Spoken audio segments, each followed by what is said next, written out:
हरे Krishna everyone. आज हम श्रीमद् भागवतम के पहले स्कंद के 6वें अध्याय के 33वें श्लोक से कथा को प्रारंभ करने जा रहे हैं। अब तक की कथा में हमने सुना कि नारद मुनि अपनी माता की मृत्यु पश्चात उत्तर दिशा की ओर चल पड़े। एक स्थान पर जाके उन्हें स्नान किया, जल पिया, ध्यान किया और भगवान के उनको दर्शन हुए हृदय के अंदर। और फिर भगवान ओझल हो गए, दृष्टि से दिखाई नहीं दिए। नारद मुनि व्याकुल हो गए। उन्होंने कोशिश की कि जिस विधि का प्रयोग करके उन्होंने भगवान के दर्शन किए थे उसी विधि के द्वारा दोबारा भगवान के दर्शन करें, लेकिन भगवान ने उनको दर्शन नहीं दिए। नारद मुनि व्याकुल हो गए। उनको भगवान की आवाज सुनाई दी। भगवान ने कहा कि इस जन्म में अब तुम मेरे दर्शन नहीं कर सकोगे। और फिर बताया कि मैंने तुम्हें दर्शन एक बार इसलिए ये भी बताया कि अगर किसी की सेवा अपूर्ण है और जिसके भौतिक कल्मशों से जिसकी मुक्ति नहीं हुई है, उनको भगवान दर्शन नहीं देते। और भौतिक कल्मश का अर्थ है रजोगुण और तमोगुण से मुक्ति। रजोगुण तमोगुण से मुक्ति मिल गई है, इसका पता कब चलता है? जब लोभ और मोह समाप्त हो जाते हैं। तो भगवान कहते हैं कि मैंने तुम्हें एक बार दर्शन इसलिए दिए थे ताकि तुम्हारी मुझे पाने की इच्छा और अधिक बढ़ जाए, तुम्हारा मेरे से प्रेम बढ़ जाए। और कहते कि जितना अधिक तुम मुझे पाना चाहोगे उतना ही तुम भौतिक इच्छाओं से मुक्त होते जाओगे। और भगवान ने यह भी बताया कि अगर कोई भक्त थोड़े समय के लिए ही भगवान की सेवा करता है तो उसको एक दिव्य सेवा की बुद्धि मिलती है, जिससे वह भौतिक लोक में रहते हुए भी मुक्त हो जाता है और मृत्यु के पश्चात आध्यात्मिक जगत में चला जाता है और वहां पे भगवान का पार्षद बनता है। तो भगवान ने बताया कि नारद मुनि को आशीर्वाद दिया कि जब सृष्टि का संहार होगा या सृष्टि की रचना होगी तो तुम्हारी ये स्मृति, तुम्हारी याददाश्त ऐसे ही बनी रहेगी, तुम किसी बात को भूलोगे नहीं। और फिर भगवान ने बोलना बंद कर दिया। नारद मुनि ने उनके प्रति कृतज्ञता का अनुभव किया, उन्हें प्रणाम किया। उसके बाद नारद मुनि ने जगह जगह घूमकर भगवान के पवित्र नाम का यशगान करना शुरू कर दिया। और ऐसी लीलाओं का गान हमेशा कल्याणकारी होता है। नारद मुनि संतुष्ट थे, विनम्र थे, द्वेष रहित थे, ईर्ष्या रहित थे। जब नारद मुनि का शरीर छूटा, जो दासी पुत्र वाला शरीर था, जब वो छूटा तो उनको आध्यात्मिक शरीर मिला। और आध्यात्मिक शरीर जो मिला जब भगवान की इच्छा से सृष्टि का प्रलय हुआ तो नारद मुनि भी, ब्रह्मा जी, सारे ऋषियों सहित भगवान के उदर में समा गए। और जब दोबारा सृष्टि की रचना हुई तो नारद मुनि जी भगवान के उदर से बाहर आ गए, बाकी ऋषियों के साथ, ब्रह्मा जी के साथ। तब से नारद मुनि स्थान स्थान पर घूमते हैं, तीनों लोकों में से कहीं पे भी आ जा सकते हैं सूर्य की भांति। कोई रोक नहीं है, उनको भगवान की कृपा प्राप्त है। और भगवान श्री कृष्ण ने उनको वीणा का उपहार दिया है, उस वीणा पर वो भगवान के पवित्र नाम का कीर्तन करते रहते। यहाँ तक और जैसे ही वो भगवान के नाम का कीर्तन करते हैं तो भगवान उनके हृदय में प्रकट हो जाते हैं। जैसा हम एक टीवी पर कोई देखते हैं, कोई सीरियल देखते हैं, कोई मूवी देखते हैं, तो उसी प्रकार जैसे हमारे सामने टीवी का स्विच ऑन करने पर दृश्य उपस्थित हो जाता है, तो जैसे ही नारद मुनि भगवान के पवित्र नाम का कीर्तन करते हैं, भगवान उनके हृदय में प्रकट हो जाते हैं। यहाँ तक हम लोगों ने किया था। तो आज हम इसके आगे 34 नंबर श्लोका से कथा को शुरू करेंगे। 33 से स्टार्ट कर लेते हैं। हैं। आई डोंट नो ये पूरा किया था कल या नहीं। ये श्लोका है। प्रयागतः सवीर्यानि तीर्थपादः प्रियश्रवः आयुत इव मे शीघ्रं दर्शनम याति चेतसः। जो ही मैं जो ही मैं भगवान श्री कृष्ण की सुमधुर महिमा की पवित्र लीलाओं का कीर्तन करना आरंभ करता हूँ, त्यों ही वे मेरे हृदय स्थल में प्रकट हो जाते हैं, मानो उनको आमंत्रित किया हो। तो जैसे ही नारद मुनि भगवान का यशोगान करते हैं, तो भगवान क्योंकि अपने भक्तों के प्रति आकृष्ट होते हैं, भगवान का महिमा गान और भगवान दोनों एक दूसरे से अलग नहीं है। और नारद मुनि जो भगवान की महिमा का गान कर रहे हैं, वो किसी भौतिक इच्छा की पूर्ति के लिए नहीं कर रहे हैं। ये भगवान की महिमा का गान कर रहे हैं जन कल्याण के लिए। तो शीघ्र भगवान उनके हृदय में प्रकट हो जाते हैं कीर्तन करते ही। आगे चलते हैं। एतद्याह्यातुरचित्तानां मात्रा स्पर्शेच्छया मुहुः भवसिन्धुप्लवो दृष्टो हरिचर्यानुवर्णनम्। नारद मुनि कहते हैं, यह मेरा निजी अनुभव है। जो मनुष्य विषय वस्तुओं से संपर्क की इच्छा रखने के कारण सदैव चिंताग्रस्त रहते हैं, वे भगवान की दिव्य लीलाओं के निरंतर कीर्तन रूपी सर्वाधिक उपयुक्त नौका पर चढ़कर अज्ञान रूपी सागर को पार कर सकते हैं। प्रभुपाद जी अपने तात्पर्य में लिखते हैं कि कोई व्यक्ति थोड़ी देर के लिए भी चुप नहीं रह सकता।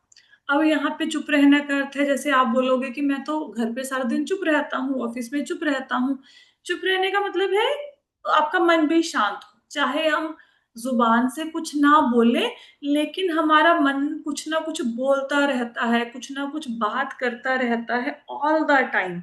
और जितनी भी ये बातें होती हैं, ये इंद्रियों को संतुष्ट करने वाली हैं, और इससे जीव इस जगत के बंधन में फंस जाता है। अब बोलना तो बंद नहीं किया जा सकता। अब दिमाग को ये तो नहीं कह सकते कि तू आज से मत सोच। मन के ऊपर तो कंट्रोल करना बहुत कठिन है। हाँ, इतना कर सकते हैं कि अगर किसी व्यक्ति को सुख चाहिए, तो अपना सब्जेक्ट मैटर चेंज कर ले सोचने का। वो अगर सपोज उसको पॉलिटिक्स की चर्चा करना अच्छा लगता है, तो भगवान कृष्ण की जो पॉलिटिक्स थी ड्यूरिंग महाभारत वॉर, जब वो द्वारिका में थे, उसकी चर्चा करें। अगर उसका मन करता है कि मुझे मूवी देखनी है, सीरियल देखना है, नाटक के पात्रों को देखना है, तो वो भगवान कृष्ण ने जो गोपियों के साथ, लक्ष्मियों के साथ लीलाएं की, जो गोप ग्वालों के साथ उन्होंने लीलाएं करी, उन लीलाओं की ओर ध्यान दे।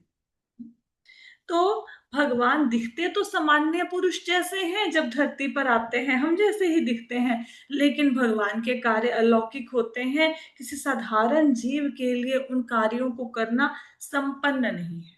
और जब हम भगवान के अलौकिक कार्यों का वर्णन करते हैं, चिंतन करते हैं, तो ऐसा करने से ये संसार जो कष्टों का घर है, इसको हम पार कर जाएंगे। और नारद मुनि जी ये बात कह रहे हैं। क्या कह रहे हैं? नारद मुनि जी कह रहे हैं कि जो मनुष्य दिन रात दुनिया के बारे में सोचते रहते हैं, दुनियादारी के बारे में सोचते रहते हैं, भौतिक भोगों के बारे में सोचते रहते हैं, वो हमेशा चिंतातुर रहते हैं।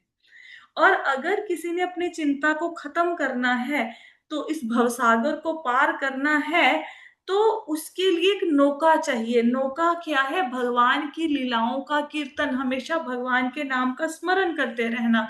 ऐसा करने से वो अज्ञान के सागर को पार कर जाएगा, भवबंधन को पार कर जाएगा। ये नारद मुनि अपने निजी अनुभव से बता रहे हैं कि मैं तो एक दासी पुत्र था, छोटा बालक था, कोई योग्यता नहीं थी, पढ़ा लिखा नहीं था, धनवान भी नहीं था। 5 वर्ष के बालक के ऊपर जब भगवान ने प्रसन्न होकर इतनी कृपा करी, तो हम सब लोगों पर भी उतनी ही कृपा हो सकती है, बशर्ते हम धैर्य और उत्साह के साथ भगवान की भक्ति में अखंड और अहतुकी और अप्रतिहता भक्ति जो है, उसमें निरंतर लगे रहें और भक्तों का संग करें। आगे कहते हैं 35वें श्लोक में, यम आदिभिर जम आदिभिः योग पथे काम लोभ हतो मोह मुकुंद सेवया यत्तथा आत्मधाना शाम्यति। कहते ये सत्य है कि योग पद्धति के द्वारा इंद्रियों को वश में करने के अभ्यास से मनुष्य को काम तथा लोभ की चिंताओं से राहत मिल जाएगी, क्योंकि किंतु इससे आत्मा का संतोष प्राप्त नहीं होगा, क्योंकि यह संतोष भगवान की भक्ति में सेवा से ही प्राप्त किया जा सकता है। तो यहाँ पे प्रभुपाद जी अपने तात्पर्यों में लिखते हैं कि योग का एम क्या है। योग का एम है अपनी इंद्रियों को संयमित करना, एकाग्रता लाना, अपने विचारों को कंट्रोल करना जो दिन रात दिमाग में चलते रहते हैं। जब ये जो प्रभुपाद जी तात्पर्य में लिखते हैं कि जो हमारी सेंसेस हैं, इंद्रियां हैं, ये विषैले सांपों के समान है, और इस पर अगर हमने कंट्रोल करना है तो वो योग पद्धति से किया जा सकता है। अब नारद मुनि जी ने बताया कि अगर कोई व्यक्ति इंद्रियों पर, सेंसेस पर कंट्रोल करना चाहे और वो योग ना कर सकता हो या योग ना करना चाहता हो, तो इन पर कंट्रोल करने की एक अलग टेक्निक भी है। क्या है? भगवान श्री कृष्ण की भक्ति। अब ये जो तरीका है, दो तरीके हैं, एक योग के द्वारा इंद्रियों को कंट्रोल करना, एक भक्ति के द्वारा। अब इन दोनों में अंतर क्या है? जब योग के द्वारा इंद्रियों पर कंट्रोल किया जाता है, यो एक बनावटी ढंग से हम लोग इंद्रियों पर कंट्रोल करते हैं। इससे क्या होता है कि इंद्रियां कुछ देर के लिए टिक तो जाती हैं योग पद्धति से, लेकिन जैसे ही उनको भोग का अवसर मिलता है, वो विषैले सांप के अनुसार डंक मारती हैं। जैसे विश्वामित्र मुनि थे, उन्होंने योग पद्धति के द्वारा इंद्रियों को वश में कर लिया, इंद्रियां वश में हो गई। जैसे ही मेनका आई तो उनकी, मेनका के घुंघरुओं की छनछनाहट को सुनकर उनका ध्यान भंग हो गया और मेनका के प्रेम में वो फंस गए। लेकिन इसके विपरीत जो हरिदास ठाकुर थे, हरिदास ठाकुर को माया देवी स्वयं मिलने आई और उनको लुभाने का प्रयास किया, लेकिन वो हरिदास ठाकुर को अपने जाल में नहीं फंसा पाई। क्यों नहीं फंसा पाई? क्योंकि हरिदास ठाकुर भगवान के भक्त थे। अब विश्वामित्र ने भी इंद्रियों को कंट्रोल किया, हरिदास ठाकुर ने भी किया। विश्वामित्र ने योग पद्धति से किया, हरिदास ठाकुर ने भक्ति से किया। तो दोनों में अंतर ये है कि विश्वामित्र जी ने जो किया, वो जैसे ही उनको अवसर मिला इंद्रिय तृप्ति का, वो अपने पद से विचलित हो गए, लेकिन हरिदास ठाकुर अपने पद से विचलित नहीं हुए। और दूसरी बात ये है कि योग के द्वारा इंद्रियों को चलो वश में कर भी लिया, अपने भावों पर, इच्छाओं पर, विचारों पर, आसन पर कंट्रोल कर भी लिया योग पद्धति से। जैसे अभी हम बैठते हैं पाठ के लिए, मंत्र जाप के लिए, तो हमें बैठा नहीं जाता बहुत देर के लिए, हमारा मन करता है खड़े हो जाए या पीठ सीधी कर ले। तो योग के द्वारा आसन पर कंट्रोल किया जा सकता है। एक पोस्चर में आप बहुत देर तक बैठ सकते हो, एकाग्रता भी लाई जा सकती है, लेकिन आत्मा की संतुष्टि नहीं होगी, क्योंकि आत्मा को संतोष मिलेगा भगवान के नाम के जाप से। आप कभी भी देखना, जीवन में कितना भी आपको मुश्किल घड़ी आपके जीवन में क्यों ना आ जाए, जब आप भगवान के नाम का जाप करते हैं तो ऐसा लगता है कि कोई है जो हमारी सहायता के लिए है, हम उसकी शरण ले सकते हैं और आत्मा को संतोष मिलता है। कितना भी आप डिप्रेस क्यों ना हो, मंदिर में जाके बैठिए, आपको एक अद्भुत शांति का अनुभव होता है। भगवान के नाम में यही महिमा है, भगवान के नाम की। तो नारद मुनि ने बताया कि योग पद्धति के द्वारा इंद्रियों को वश में करके काम और लोभ से और चिंताओं से तो मुक्ति मिल जाएगी, लेकिन आत्मा की संतुष्टि नहीं होगी, क्योंकि आत्मा की संतुष्टि का एकमात्र साधन है भगवान के नाम की चर्चा करना, भगवान का नाम लेना, भगवान की सेवा करना। आगे चलते हैं। सर्वं तद इदम आख्यातम यत् पृष्टोऽहं तवया नगा जन्म कर्मस्य रहस्यं मे भवतश्च चात्म तोषणम। कहते कि हे व्यासदेव, तुम समस्त पापों से मुक्त हो। इस तरह जैसा तुमने पूछा उसी के अनुसार मैंने अपने जन्म तथा आत्म साक्षात्कार के लिए किए गए कर्मों की व्याख्या की है। यह तुम्हारे आत्म संतोष के लिए विलापप्रद होगा। तो नारद मुनि जी ने यहाँ पे व्यासदेव जी की जिज्ञासाओं की तुष्टि की। उन्होंने प्रश्न पूछा था कि आपको इतनी पुरानी बात कैसे याद है, सृष्टि के प्रलय के पहले की। तो उन्होंने बताया कि भगवान ने मुझे वरदान दिया तो कि मेरी स्मृति बनी रहेगी। उन्होंने पूछा कि जो संत महात्मा आपके घर पे चातुर्मास में आए, उनके जाने के बाद आपने क्या किया। तो नारद मुनि ने बताया कि उनके जाने के बाद उनकी माता की मृत्यु हो गई और फिर कैसे उन्होंने भगवान के दर्शन किए और कैसे उन्होंने भक्तिमय जीवन बिताया। अब यहाँ पे उन्होंने बताया कि जो आपने मेरे से प्रश्न पूछे हैं, मैंने आपको वो सारे प्रश्नों का उत्तर दे दिया है। और क्योंकि आपने इनको सुना है ध्यान से, तो इससे आपको आध्यात्मिक लाभ प्राप्त होगा। जब हम किसी व्यक्ति से उनके जीवन के अनुभवों के बारे में सुनते हैं, वो भक्ति में कैसे आए, कैसे भक्ति में उन्होंने प्रगति करी, तो खुद को भी एक प्रेरणा मिलती है भक्ति करने की। भक्तों के कार्यकलापों को देखकर भक्ति करने की प्रेरणा मिलती है ना। और आप उत्साहित होकर भक्ति करते हैं, सेवा करते हैं। तो इसी प्रकार नारद मुनि ने कहा, क्योंकि व्यासदेव जी आपने इसको सुना है, इस कथा को, तो ये इससे आपको आत्मसंतोष मिलेगा और आपके आध्यात्मिक जीवन में भी प्रगति होगी।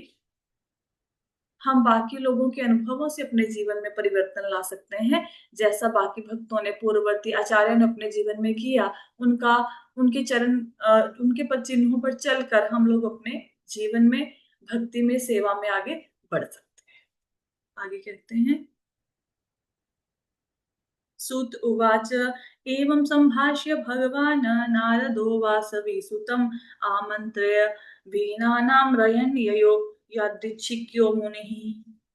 उसने बताया है, शील सुत गोस्वामी ने कहा, इस प्रकार शील व्यासदेव को संबोधित करके श्री नारद मुनि ने उनसे विदा ली और अपने वीणा को झंकृत करते हुए वे अपनी अबाध इच्छा अनुसार विचरण करने हेतु चले गए। तो यहाँ पे बताया गया है, प्रभुपाद जी अपने तात्पर्यों में लिखते हैं कि हर जीव चाहता है कि मैं स्वतंत्र हो जाऊं, ठीक है, लेकिन स्वतंत्रता कैसे मिलेगी? भगवान की सेवा से मिलेगी। और कोई तरीका नहीं है स्वतंत्र होने का, अदरवाइज तो हम माया के प्रभाव में हमेशा रहेंगे। अब संसार में कोई ऐसा जीव है जो एक लोक से दूसरे लोक में जाए और बिना किसी रोक टोक के? नारद मुनि मन चाहे कैलाश में भी जा सकते हैं, वैकुंठ में भी जा सकते हैं, वो उनका मन करे वो स्वर्ग में जा सकते हैं, धरती पर भी आ सकते हैं कुछ ही क्षणों में। और वो पूर्ण रूप से मुक्त है, सूर्य की भांति। जैसे सूर्य का प्रकाश कहीं भी जा सकता है, वो भी कहीं जा आ सकते हैं। तो ये शक्ति उनको कैसे मिली? ये शक्ति उनको भगवान की कृपा से मिली। तो अगर हम भगवान की भक्ति करेंगे तो हम पूर्ण रूप से स्वतंत्र हो जाएंगे, जैसे नारद मुनि होते हैं। अदरवाइज हम लोग कितने भी प्रयास करते रहे, ये स्वतंत्रता को पाना संभव नहीं है। जो हम स्वतंत्र होना चाहते हैं, स्वतंत्रता का अर्थ है कि हम भगवान की सेवा करें और भगवान की इच्छा अनुसार उनकी भक्ति में लगे और भवबंधन से हमारी मुक्ति हो जाए। ठीक है, तो अभी नारद मुनि ने अपनी कथा व्यासदेव जी को सुनाई और उसके बाद उनसे विदा ली और अपने वीणा की झंकार करते हुए वो वहां से चले गए, भगवान के नाम का कीर्तन करते हुए। अहो देव ऋषिर्धन्यो यत्कृतिं शांग धन्वनः गायन माध्यन इदम तंत्रया रमया आर्यतुरम जगत। देव ऋषि नारद धन्य है, क्योंकि वे भगवान की लीलाओं का यशगान करते हैं। ऐसा करके वो स्वयं तो आनंद लूटते ही हैं, ब्रह्मांड के समस्त संतप्त जीवों को भी अभिप्रेरणा प्रदान करते हैं। तो यहाँ पे बताया गया है कि नारद मुनि भगवान का यशगान करके खुद तो आनंद को लूटते ही हैं। भगवान की लीलाओं को जो सुनता सुनाता है, खुद तो आनंद का भागी बनता ही है। और जो जो भगवान की महिमा का कीर्तन करता है, खुद को तो उसको आनंद आता ही है, दूसरे जीव जो भगवान की लीलाओं को सुनते हैं वो भी आनंदित होते हैं। तो नारद मुनि जगह जगह पे क्यों घूमते रहते हैं? क्योंकि जगत के अंदर लोग बहुत दुखी हैं, उनका उद्धार करने के लिए, उनको भगवान के धाम में वापस ले जाने के लिए नारद मुनि जी विचरण करते हैं। यही एक सच्चे भक्त का उद्देश्य होना चाहिए, जो लोग महर्षि के, नारद जी के चरण चिन्हों पर चलते हैं। इसके साथ ही हमारा ये चैप्टर समाप्त होता है। इस प्रकार श्रीमद् भागवतम के प्रथम स्कंद के अंतर्गत नारद तथा व्यासदेव का संवाद नामक छठे अध्याय के भक्ति वेदांत तात्पर्य पूर्ण। किसी को प्रश्न है? नहीं। हरे कृष्णा माता जी। हरे कृष्णा। माता जी, आप वो कह रहे थे कि नारद जी की वो कथा सुनाएंगे कि वीणा कैसे प्रदान करे। माता जी, वो प्रसंग बड़ा है थोड़ा। हाँ, किसी दिन प्रसंग तो बड़ा नहीं है, लेकिन जब सुनाना शुरू करते हैं तो फिर कई बार ना वो खिंच जाता है, टॉपिक लंबा। तो काफी सुंदर कथा है, किसी दिन सुनाएंगे, कोशिश करेंगे, कभी समय लगा तो जरूर इस कथा को सुनाएंगे, डेफिनेटली। ये जो वीणा है, ये भगवान कृष्ण ने नारद मुनि को दी है कि भगवान कृष्ण ने प्रसन्न होकर उनके गायन से, अब उन्होंने गायन क्यों सीखा नारद मुनि ने, सडनली उनको गायन सीखने की क्या जरूरत पड़ गई, है ना। और गायन सीखने के बाद उनको फिर घमंड भी हो गया था नारद मुनि को कि मैं बहुत अच्छा गाता हूँ, और उन्होंने गायन कहाँ से सीखा। एक बहुत सुंदर कथा है, जिस दिन भी समय मिला डेफिनेटली कथा की हम लोग चर्चा करेंगे। राइट। माता जी, एक बात और बताओ, वो ये आफ्टरनून में क्लास रिज्यूम होएगी कि कैसे? अभी क्या है ना तीन कि 3:30 बजे वाली?